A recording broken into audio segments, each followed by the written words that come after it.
ಇವತ್ತಿನ ಸಚೇತನ ಕಾರ್ಯಕ್ರಮದ ಕನ್ನಂಬಾಡಿ ಅಣೆಕಟ್ಟಿನ ಬಗ್ಗೆ 7ನೇ ತರಗತಿಯ ವಿದ್ಯಾರ್ಥಿನಿಯಾದಂತಹ ಅನುಭವ ಮಾಳೋತ್ತರ ನಮಗೆ ಹೆಚ್ಚಿನ ವಿವರವನ್ನ ಕೊಡ್ತಾಳೆ.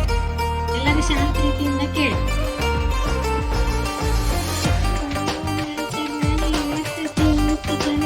ಕನ್ನಂಬಾಡಿ ಅಣೆಕಟ್ಟು ಅಧಿಕೃತವಾಗಿ ಕೃಷ್ಣರಾಜ ಸಾಗರ ಕೆಆರ್ಎಸ್ ಅಣೆಕಟ್ಟು ಎಂದು ಕರೆಯಲ್ಪಡುತ್ತದೆ.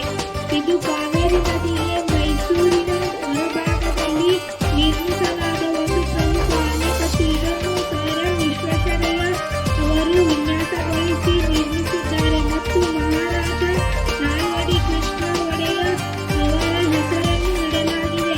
1911ರಲ್ಲಿ ನಿರ್ಮಾಣ ಪ್ರಾರಂಭವಾಗಿ 1932ರಲ್ಲಿ ಪೂರ್ಣಗೊಂಡಿತು.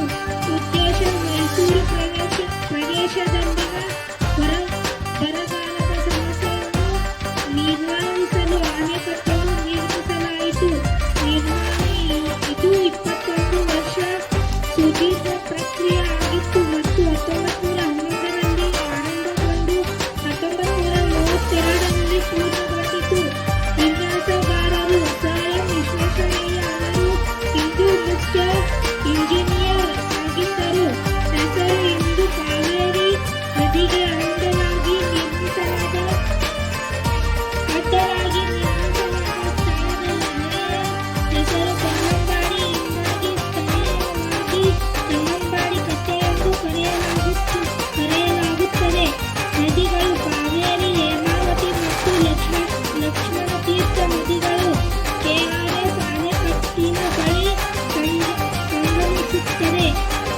ಪ್ರವಾಸಿ ತಾಣ ಬೃಂದಾವನ ಉದ್ಯಾನವನದ ಜೊತೆಗೆ ಕೃಷ್ಣರಾಜ ಸಾಗರ ಅಣೆಕಟ್ಟು ಒಂದು ಪ್ರಸಿದ್ಧ ಪ್ರವಾಸಿ ತಾಣವಾಗಿದೆ. ಧನ್ಯವಾದಗಳು.